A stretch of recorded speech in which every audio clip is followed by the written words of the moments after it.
India glitz ரசிகர்களே வணக்கம். உங்களுடைய கஷாயம் வித் பாஸ்கியில் உங்களுடைய பாஸ்கி பொறம்போக்கு அப்படின்னு சொல்லும்போது யாரும் திட்டுற மாதிரி இருக்குல்ல. இப்போ கூட கவுண்டரில் போயிட்டு பொறம்போக்கு அப்படின்னு டகால் எழுந்துட்டாங்க கவுண்டரில். யாரை பார்த்தேன்? உங்களை பார்த்து தாங்க கேட்குறேன். பொறம்போக்குன்னு ஒரு படம் வந்திருக்கே, அந்த படத்துக்கான டிக்கெட்டை கொடுங்கன்னு கேட்குறேன். இவ்வளவு அடித்தடியில் ஆரம்பிக்கும் போதே உங்களுக்கு தெரிய வேணாமா சப்ஜெக்டும் க்ரைம் சப்ஜெக்ட் தான்? ஆமாங்க, 3 பிரின்சிபல் கேரக்டர்ஸ் படத்தில். ஆர்யா இருக்கார், ஷாம் இருக்கார், விஜய் சேதுபதி. 3 hero subject.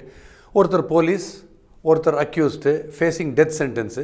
நடுவில் கொஞ்சம் டிஃப்ரெண்ட். நார்மலாக லாயர் வருவார் இல்லையா, இதில் லாயர் இல்லை, ஹேங்மேன், தூக்கில் போடுறவர் இல்லை. அந்த தூக்கில் போடுறது எப்படி போடுறது அப்படிங்கிறதுல அந்த சப்ஜெக்டை கரைச்சி குடித்தவர் அவர் தான் விஜய் சேதுபதி. அந்த தூக்கில் போகிறதுக்கான ஒரு ஆள் ரெடி, அந்த ஆளுக்கான ரெஸ்பான்சிபிலிட்டி உங்கள் கிட்ட தான் இருக்குது, நீங்கள் தான் கரெக்டாக போடுவீங்க தூக்கில்னு சொல்லி இவருக்கு அந்த அழைப்பு வருகிறது. அது யார்கிட்ட இருந்துன்னா போலீஸ் ஆஃபீஸர். இதில் ஐபிஎஸ் யார்? ஷாம். அவர் தான் துடிக்கிறார் எப்படியாவது அக்யூஸ்டை தூக்கில் போடணுன்னு. அக்யூஸ்ட் யார்? ஆர்யா. அவர் ஒரு பயங்கரமான தீவிரவாத ஒரு மாதிரியான பயங்கர இயக்கத்தை சேர்ந்தவர். தேச துரோகத்தில் எக்கச்சக்கமாக ஈடுபடுறாரு. தேச துரோகம்னோடனே நீங்கள் டெரரிஸ்ட் நினைப்பீங்க. அப்படி கிடையாது, டெரரிஸ்ட் கிடையாது, மக்களுக்கு நல்லது செய்கிற ஒரு டெரரிஸ்ட். இப்போ கவர்மெண்ட் ஆங்கிளில், ஆர்மி ஆங்கிள்லாம் சில தவறு பண்ணுவாங்க, அதை தட்டி கேட்குற ஒரு டெரரிஸ்ட்டு, ஒரு தாவரவாதி, தீவிரவாதியிலேயே. ஸோ இப்படி ஒரு கேரக்டர். ஸோ அவங்கவுங்க ஆங்கிளில் பார்க்கும்போது எல்லாமே ஜஸ்டிஃபை பண்ணுறாங்க அவங்க ஆக்ஷனை. ஒரு போலீஸ் ஆஃபீஸர் ஆங்கிளில் பார்க்கும்போது ஷாம் துடிக்கிறார் எப்படியாவது இந்த தீவிரவாத இயக்கத்தை சேர்ந்தவரை தூக்கில் போடணுன்னு. ஸோ அவருடைய பாலிசி கரெக்டு. இந்த பக்கம் நான் தூக்கில் போகிறதுக்கு தயார், தூக்கு மேடைக்கான ஒரு டெத் சென்டென்ஸை படிக்கும்போதே இல்லை, கோர்ட் ரூமில் ஜாலியாக கடலை சாப்பிட்னே இருக்கார். யார்? ஆர்யா. அவ்வளோ கேஷ்லாம் போட்டு தூக்கில் போட்டப்பறம் என்கிட்ட சொல்லு, அதுக்கப்புறம் நான் செத்துறேன் அப்படின்ற மாதிரி கேஷில் கடலை போட்டுனே இருக்கார் தூக்கில் போடுறதுக்கு முன்னாடி, அந்த சென்டென்ஸுக்கு முன்னாடி. ஸோ அவ்வளோ கேஷ்லாக இருக்கார். ஏன்னா அவர் கிளியராக பிலீவ் பண்ணுறார், ஒரு கன்விக்ஷன்.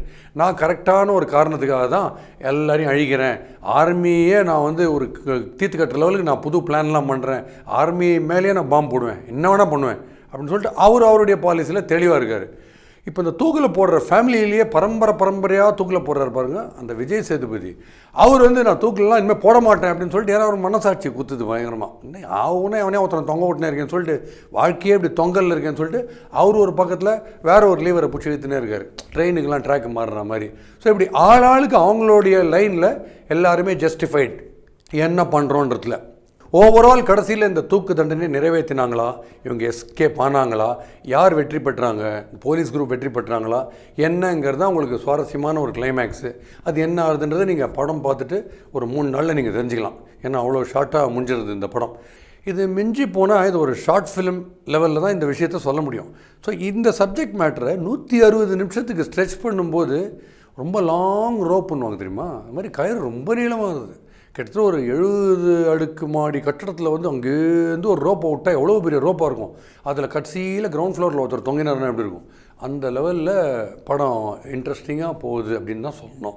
இப்போ ஒரு பெரிய தீவிரவாத இயக்கம், தேச துரோகம்லாம் ஒருத்தர் பண்ணுறாரு அப்படின்னா அந்த கேரக்டர் பின்னாடி ஒரு டெரிஃபிக்கான ஒரு பேக்ரவுண்ட் இருக்கணும். அதை சீன் அளவில் நமக்கு புரிகிற மாதிரி கன்வின்சிங்காக காமிச்சா நல்லாயிருக்கும். என்னென்ன ஒரு கலைபுரம்லாம் அவர் பண்ணியிருக்காரு, ஒரு ரெவல்யூஷனே க்ரியேட் பண்ணியிருக்காரு, இவர் பின்னாடி மக்கள் படை இப்படி இருக்குது அப்படின்னு சொல்லிக்கிற மாதிரி, ஊர்ஜிதப்படுத்துகிற மாதிரி பவர்ஃபுல் சீன்ஸ் இருந்தால் ஆர்யாவுடைய கேரக்டர் நல்லா அவுட்ஸ்டாண்டிங்காக இருந்திருக்கும்.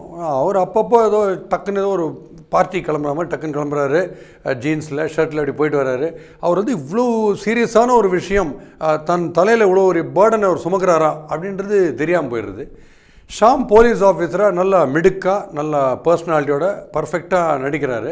அவர் எப்படியாவது ஆர்யாவை தூக்கில் போடணும் அப்படின்னு துடிக்கிற ஒரு கேரக்டர் ஒரு 27 நாளுக்குள்ளே.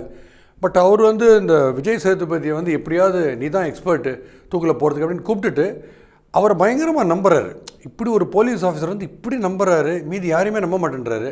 பட் கடைசியில் தான் அவருக்கு தெரியுது இந்த ஹேங்மேன் கூட ஃப்ராடாக இருக்கலாம் அப்படின்றது கடைசியில் தெரியுது. அது வரைக்கும் அவரும் இன்னசென்ட்டாக இருக்கார். அந்த இன்னசென்ஸ் எல்லாருக்குமே ரொம்ப பிடிச்சிருக்கு.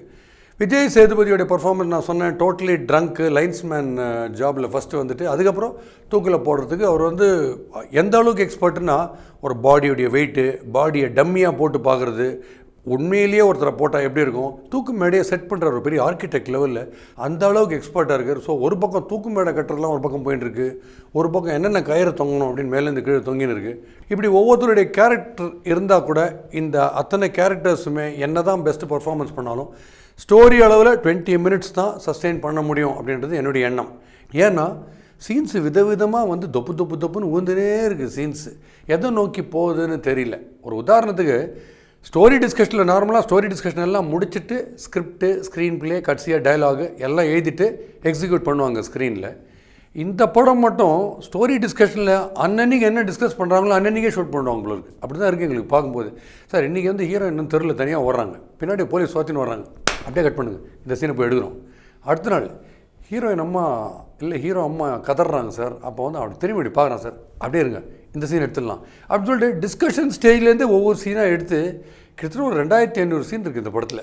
அதெல்லாம் எடிட் பண்ணாங்களான்னு தெரில. அதனால் ரொம்ப லாங் ரோப்பாக இருக்குன்றதை நான் அதனால தான் சொன்னேன். இப்போ வந்து சப்ஜெக்டே வந்து தூக்கு போடுறது தான். ஸோ ஜெயில் சீன்ஸ் கண்டிப்பாக இருக்கும். செட்டெல்லாம் பிரமாதமாக போட்டிருக்காங்க. அதுக்கான எஃபர்ட்லாம் டெரிஃபிக்காக எடுத்திருக்காங்க. பட் இதில் வந்து இந்த ஜெயிலுக்கு உள்ளே போயிட்டு வெளியில் வருது இதெல்லாம் இருக்குது பாருங்கள். இதெல்லாம் நார்மலாக மெரினா பீச்சில் நம்மலாம் போயிட்டு வர மாட்டோம். அந்த மாதிரி ஜாலியாக எல்லோரும் உள்ளே போகிறாங்க, வெளில வராங்க, டக்குன்னு ஒரு சுரங்கப்பாதை, ஒரு சாக்கடை, திடீர்னு நனைஞ்சின்னு வராங்க, திடீர்னு ட்ரை ஆகிட்டு உள்ளே போகிறாங்க. எப்படி வேணால் ஃப்ரீ என்ட்ரி ஃப்ரீ எக்ஸிட் போல் இருக்குது. இந்த சிங்கப்பூர் ஏர்போர்ட் மாதிரி ஒரு ரியலிஸ்டிக்கான ஸ்டோரி எடுக்கிறாங்க. அக்யூஸ்டு தப்புறதுக்கான வழி இருக்குது. அதெல்லாம் ரைட்டு, சினிமாவுக்கு ஏற்ற மாதிரி ஒரு அலவன்ஸ்லாம் கொடுத்து நம்புகிறோம், வேணான்னு சொல்ல. பட் இந்த அக்யூஸ்டெல்லாம் தப்பிக்கிற விதம், அப்புறம் ஜெயிலுக்குள்ளே என்ட்ரி ஆகிற விதம், மஃப்டியில் போகிறது, மார்வேஷத்தில் போகிறது, இதெல்லாம் பார்க்கும்போது ரொம்ப காதில் பூ கடையே சுற்றின மாதிரி இருக்கு. ஏன்னா இந்த படம் நைட் ஷோ பார்த்து வரும்போது என்னையே ஒரு போலீஸ் நிறுத்தி கேட்குறாரு, எங்கே போயிருக்கீங்க, எங்கே டிக்கெட்டு, கதை சொல்லுன்றார் ஒரு போலீஸ். கடைசி வரைக்கும் கதையெல்லாம் கேட்டு அதில் டவுட்ஸ்லாம் கேட்டு தான் அனுப்புகிறார். சாதாரண ஒரு சிட்டிசன் ரோட்டில் போகும்போது நைட் ஷோ பார்த்துட்டு அவருக்கே இவ்வளோ என்கொயரி நடக்கும்போது இப்படி அசால்ட்டாக மத்திய சிறைச்சாலை, ஓரமாக இருக்கிற சிறைச்சாலையெல்லாம் ஆளாளுக்கு என்ட்ரி அண்ட் எக்ஸிட், இவ்வளோ ஃப்ரீ என்ட்ரி எக்ஸிட்டு எந்த ஜெயிலையுமே நான் பார்த்ததில்லை. ஃபார் எக்ஸாம்பிள் எஸ்கேப் சீன் இருக்குது, ஆர்யா எப்படியாவது எஸ்கேப் ஆகணும் அப்படின்ற ஒரு சீன் இருக்குது பாருங்கள். அது உள்ளுக்குள்ளே ஏகப்பட்ட சர்வேலன்ஸ் கேமராலாம் இன்றைக்கி டேட்டில் இருக்கும். ஆனால் ஜெயிலுக்குள்ளே இருக்கிற எல்லா எக்ஸ்பர்ட்ஸு அவங்க யாருக்குமே தெரில, ஜெயிலில் ஜாலியாக எஸ்கேப் ஆகி போயின்னு இருக்கார். வெளியிலேருந்து ஹேக் பண்ணுறாங்க பாருங்கள். அவங்க என்னமோ டிவியில் சீரியல் பார்க்குற மாதிரி அவங்க பார்த்துட்டே இருக்காங்க. இவர் இப்படி வந்துருக்காரு, இப்போ லெஃப்ட்டில் திரும்பினார்னா நம்ம போய் ரைட்டில் ஒரு கையை பிடிச்சி ஐஸ் வந்துடலாம் அப்படின்ற மாதிரி வெளியிலேருந்து பேசியிருக்காங்க. இந்த ஹேக் பண்ணுற குரூப் இருக்காங்களே அவங்க கிளியராக மானிட்டர் பண்ணிட்டுருக்காங்க ஜெயில் உள்ளுக்குள்ளே நடக்கிற விஷயத்தை. ஜெயில் உள்ளுக்குள்ளே இருக்கிறவங்கலாம் அப்படியே வாயில் ஒரு லட்சம் அப்படி பார்த்துன்னே இருக்காங்க, எதுவுமே கண்டுக்காமல். அந்த பக்கம் ஒருத்தர் ஓடின்னு இருக்காரு கான்விக்ட்டு, இந்த பக்கம் வேறு ஏதோ சினிமா பார்த்துட்டு இருக்காங்க. இது வந்து கிரெடிபிலிட்டி ஃபேக்டர் இந்த இடத்துல உதவுது. அதுக்கப்புறம் ஆளாளுக்கு வந்து ரமணா படத்தில் விஜயகாந்த் லெவலில் இல்லை, ஆளாளுக்கு புள்ளி விவரம் சொல்லினே இருக்காங்க. இந்த ஜெயிலில் மொத்தம் 3000 பேர், ஆனால் 2000 பேர் தான் இருக்க முடியும். ஆனால் 3000 பேரை நீங்கள் அடக்கி வச்சுருக்கீங்க. ஸோ 1000 பேர் எப்படி வேணால் எஸ்கேப் ஆகிடுவாங்க. இந்த சுவிட்சை தட்டினீங்கன்னா இந்த லைட் எரியும், பட் இந்த லைட்டை தட்டினீங்கன்னா அந்த சுவிட்ச் எரியாது, ஓடும். தூக்கு போடும்போது தூக்கு தண்டனை நிறைவேறி உயிரிழந்தவங்க 28 பேர், அதில் கயிறை கட் பண்ணிட்டு ஓடினவங்க ஒரு 15 பேர். இப்படி புள்ளி விவரம் வந்துன்னே இருக்குது. அதனால் ஒரு கிளாஸ் ரூமுக்கு நம்ம என்டர் பண்ணியிருக்கோமா, பாடங்கள் ஏதாவது கேட்டுன்னு இருக்கோமா, இல்லை படத்துடைய சீன்ஸை பார்க்குறோமா, இது கதையா என்னன்றது புரியல. இப்போ டைரக்டர் அண்ட் யூனிட் வந்து நிறைய விஷயங்கள் படிச்சிருக்காங்க, ஹிஸ்ட்ரியில், சயின்ஸில், அப்புறம் nuclear physics, botany, zoology, mathematics, geometry, algebra எல்லாம் படிச்சிருக்காங்க. பட் என்னென்ன சாப்டர் எது இதில் பிடிச்சிருக்கோ அதெல்லாத்தையும் ஒரு சீன் எடுத்திங்கன்னா நீங்கள் சொல்ல வர விஷயம் எங்களுக்கு ரீச் ஆகுன்ற ஒரு நம்பிக்கை உங்களுக்கு இருக்கா? ஏன்னா நம்ம வரது வந்து ஒரு என்டர்டெயின்மெண்ட்டுக்குன்னு சொல்லிட்டு. ஸோ இந்த அளவுக்கு ஒரு லோட் பண்ண மேட்டரோட அது எப்படி நம்ம மைண்டில் எல்லாத்தையும் அப்சார்ப் பண்ணிக்கிறது அப்படின்றத கொஞ்சம் எண்ணுறதுக்கு தவறிட்டாங்க.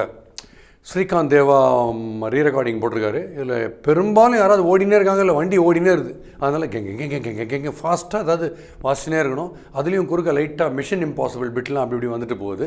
ஸோ பேசிக்காகவே இருக்கிற ஐடியா வந்து ஒரு இன்ட்ரெஸ்டிங்கான ஒரு 3 கேரக்டர்ஸ், டெத்து சம்மந்தமான ஒரு 3 கேரக்டர்ஸ் வராங்க. இந்த 3 கேரக்டர்ஸ்குள்ளே ஈக்குவேஷன் எப்படி ஒர்க் அவுட் ஆகுது, யார் எந்த பக்கம் சாய போகிறாங்க, அதெல்லாம் ஒரு சஸ்பென்ஸ், எல்லாமே ஓகே ஃபைன். பட் அத்தனையுமே நமக்கு வந்து ஒரு 15-20 மினிட்ஸ்குள்ளே சொன்னால் ரொம்ப ரொம்ப கிறிஸ்பாக அழகாக புரியும். பட் இதை 160 மினிட்ஸுக்கு ஸ்ட்ரெச் பண்ணும்போது இதில் வந்து ஏதாவது ஒரு விஷயம் சீக்கிரம் நடந்துட்டால் பெட்ரு, வா நான் தூங்கிட்டேன்னா கொஞ்சம் எழுப்பா அப்படின்னு பக்கத்தில் இருக்கிறவர்கிட்ட சொல்ல வேண்டிய ஒரு நிலைமை வந்துடுது. ஸோ ஒரு படத்துக்கு போகும்போது இப்போவும் சொல்கிறேன், எல்லாருக்குமே சொல்கிறேன், தமிழ் படத்தில் எவ்வளவோ எக்ஸ்பர்ட்ஸ் இருக்காங்க தமிழ் படம் எடுக்கிறவங்க. நாம் உள்ளுக்குள்ளே போகிறது ஒரு என்டர்டெயின்மெண்ட் ஹாலுக்குள்ளே, it is not an examination hall.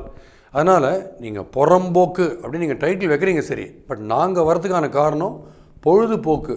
வெளியில் போகும்போது வயிற்றுப்போக்கு லெவலில் வயிறு கலங்கி நாங்கள் போகக்கூடாது அப்படின்றது ஒரு சின்ன ரிக்வெஸ்ட்டு. அடுத்த முறையும் நீங்கள் இன்ட்ரெஸ்டிங்கான சப்ஜெக்ட்ஸை நிறைய படிச்சுட்டு கொடுங்க, பட் எங்களுக்கு கொடுக்கும்போது சிம்பிளாக புரிகிற மாதிரி கொடுத்தீங்கன்னா ஹேட்ஸ் ஆஃப் சொல்லினே இருப்போம். அடுத்த கஷாயம் வித் பாஸ்கியில் கண்டிப்பாக சந்திக்கிறேன். உங்களுடைய பாஸ்கி.